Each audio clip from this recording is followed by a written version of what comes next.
Autistic people frequently get labeled as self-absorbed narcissists. But is this in fact true?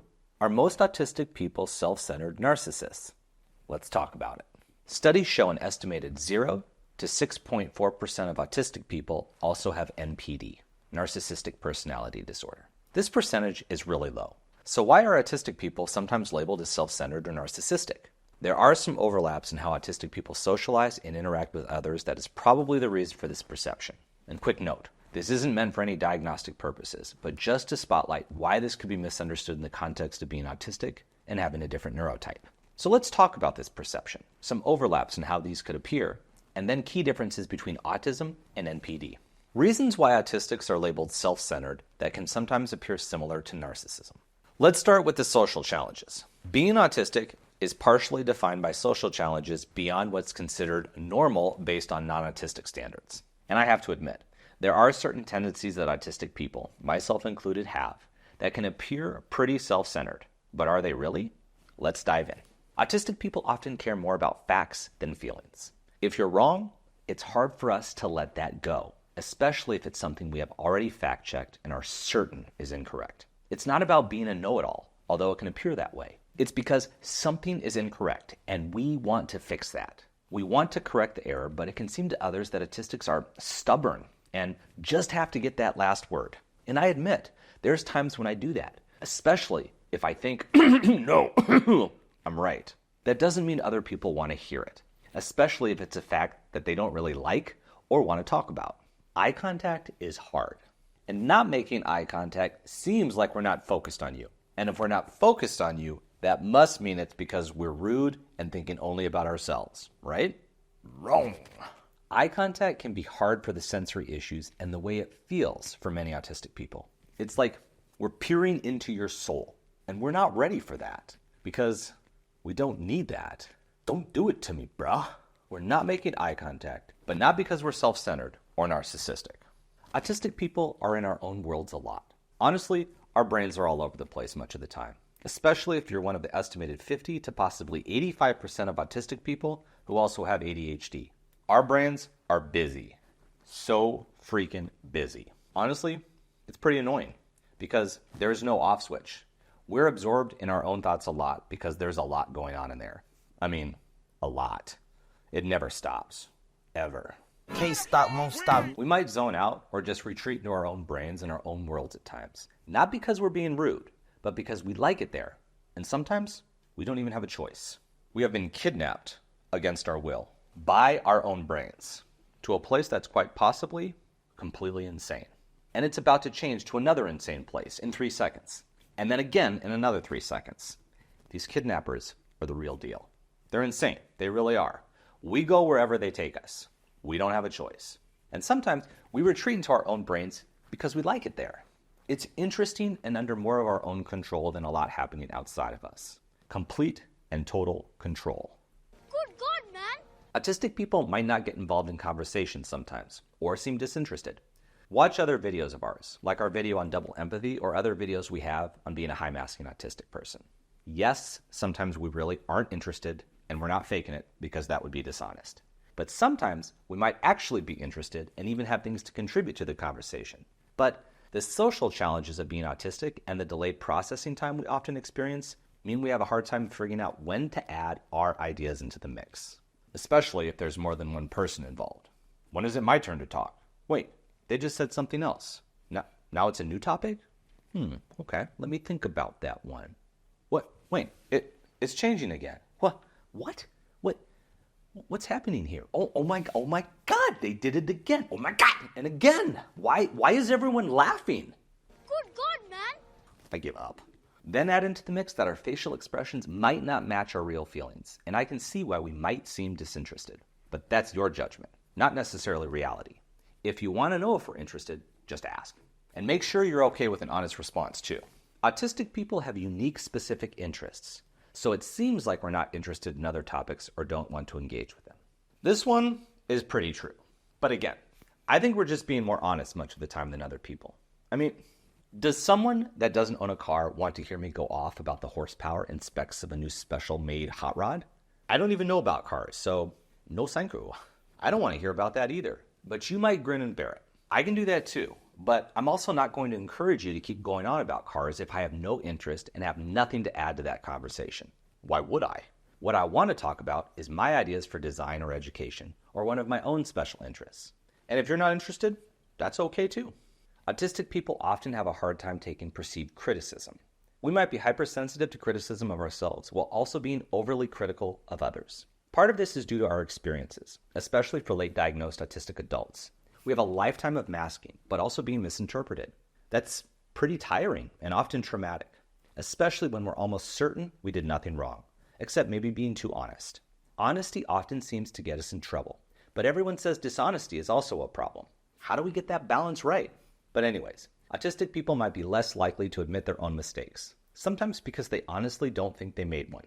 But also, it could be because of delayed processing, or we just don't want to admit it like anyone else. Or we see some unfairness being applied, so it's hard for us to see other people do similar things, but we're the ones in trouble for it.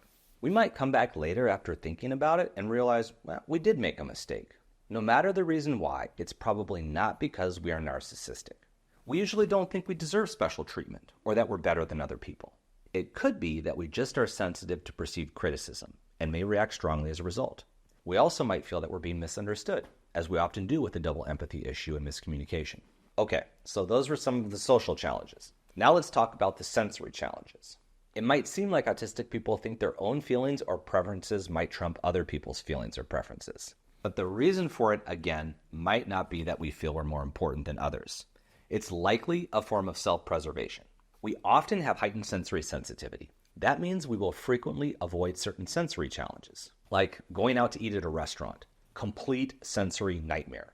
So to you, it might seem like we're just being difficult. Dude, why do you always want to go to that same place? Why not try somewhere new? Because I know what I'll order, and that's what my stomach can handle today. Gummy tummy, baby. Oh, all right. Also, I know where I'm going to sit, and it's away from the door and away from the speakers. Plus, it's near the air conditioning, and I like it cold. Chilly Willy, baby. All right. And I know where the bathroom is. And I also know what I want to drink. And if they don't have what I want to drink, I already know what my two backups are. I'm on the brink of needing a drink, baby. To someone else, it might seem like the autistic person is constantly dictating what they want. But that's because being autistic means struggling with change and wanting to stick to repetitive behaviors and routines. Us resisting change is not us being self-centered. I want to stay home to eat. Today I'll go out. That's already a big change for me. So hopefully you can understand that sticking to what I'm comfortable with will sometimes help me out a lot. So we've hit some of the social and sensory challenges of being autistic. But there are 3 more ways autistic people might seem self-centered. 1. Autistic people sometimes seem to have a hard time empathizing. Some studies have shown that autistic people may struggle with cognitive empathy, or recognizing someone else's emotional state and then knowing how to respond accordingly. Like when someone says their aunt died. Knowing the appropriate way to respond at the precise moment can be hard for many autistic people, but not necessarily because of a lack of empathy, which would likely be true for a narcissist. For the autistic person, it can be because of delayed processing, challenges of knowing how to respond socially due to the social challenges of autism, and a whole range of other reasons. Maybe they are thinking first about their own relationships with their aunts. Maybe they're responding correctly verbally, but they haven't fixed their face to match the feelings because that's another step and difficult for many autistic people. There are many possible reasons why this happens, but the one that everyone seems to assume is a lack of empathy. That would be true if the person was narcissistic, but an autistic person could be empathizing a lot internally. It just isn't showing outwardly yet. Autistic people also commonly struggle with cognitive distortions. I talk about this a bit in another video I'll link below on the best book on autism, which is where I started learning about this. Some cognitive distortions are all or nothing, or black or white thinking, mind reading or making assumptions because we think we know, catastrophizing, or jumping to the worst possible conclusion. There's a lot more, but it's all in our brains.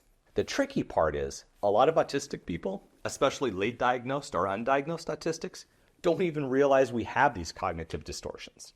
Then it's really hard to learn how to self-observe these, especially if you don't have help. So we can seem really set in our ways, inflexible, which we kind of are, and also negative at times. It's not because we can't hear another perspective. It's because we don't realize there is another perspective sometimes. So I'll link the video to this book and put a link to get your own copy of the Autistic Survival Guide to Therapy below. But we'll also be talking more about cognitive distortions in the future. 3. Autistic people have a hard time letting things go, which can seem selfish.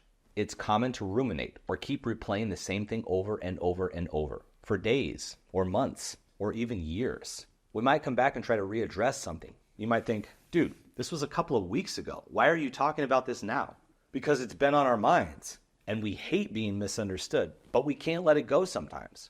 So we can seem selfish at times or have a hard time with compromise. Because if it doesn't seem right or accurate, we want to correct it. Otherwise, it eats into our sleep and our thoughts, and it's always there. Key differences between autism and NPD. So those were ways that autistic people might seem self-centered or narcissistic, but they really aren't a lot of the time. They're just autistic. Here are some other key differences between autism and narcissism.